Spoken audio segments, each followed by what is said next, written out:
Hello friends, मेरा नाम है Anurag Sharma and welcome back to my YouTube channel. Special day में हम आज हिंदी दिवस के बारे में बात करेंगे, तो चलिए शुरू करते हैं।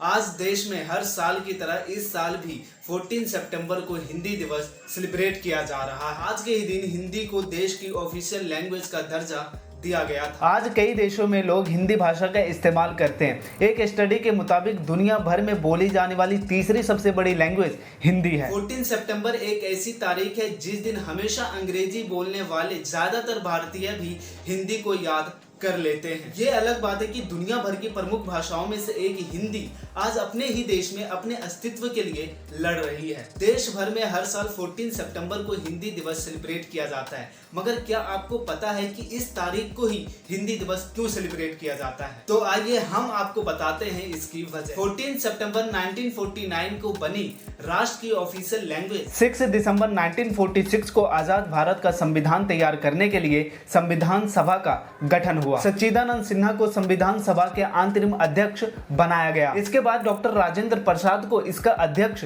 चुना गया। डॉक्टर भीमराव अंबेडकर संविधान सभा के ड्राफ्टिंग कमेटी के चेयरमैन थे। संविधान में विभिन्न नियम कानूनों के अलावा नए राष्ट्र की आधिकारिक भाषा का मुद्दा भी अहम था, बिकॉज भारत में सैकड़ों भाषाएं एंड हजारों बोलियां थी। काफी डिस्कशन के बाद हिंदी और अंग्रेजी को नए राष्ट्र की ऑफिशियल लैंग्वेज चुना गया। 14 सितंबर 1949 को संविधान सभा ने देवनागरी लिपि में लिखी हिंदी को अंग्रेजी के साथ राष्ट्र की आधिकारिक भाषा के तौर पर स्वीकार किया गया। बाद में जवाहरलाल नेहरू सरकार ने इस ऐतिहासिक दिन के महत्व को देखते हुए हर साल 14 सितंबर को हिंदी दिवस के रूप में सेलिब्रेट करने का फैसला किया। पहला आधिकारिक हिंदी दिवस 14 सितंबर 1953 को सेलिब्रेट किया गया। आजादी की लड़ाई के दौरान से ही एक राष्ट्र के लिए एक ऑफिशियल लैंग्वेज की मांग उठती रहती थी। अलग अलग प्रोविंसेस के नेताओं ने हिंदी को देश की कॉन्टैक्ट लैंग्वेज बनने के काबिल माना। समूचे उत्तर भारत के अलावा वेस्ट इंडिया के ज्यादातर राज्यों में हिंदी बोली समझी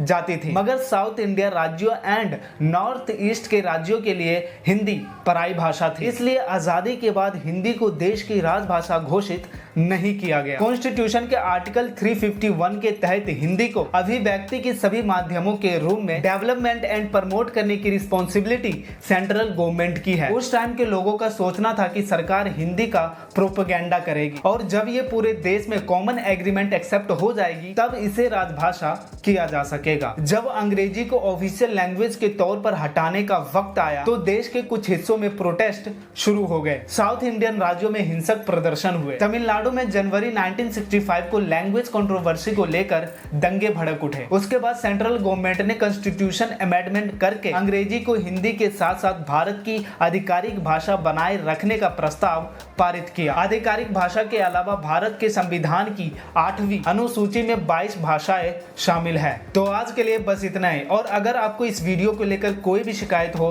तो आप मुझे नीचे कमेंट सेक्शन में बता सकते हैं। तो अगर आपको ये वीडियो पसंद आए तो आप मेरे चैनल को लाइक, शेयर एंड सब्सक्राइब जरूर करें एंड हाँ, बेल आइकन को प्रेस करना ना भूलें। जय हिंद, वंदे मातरम।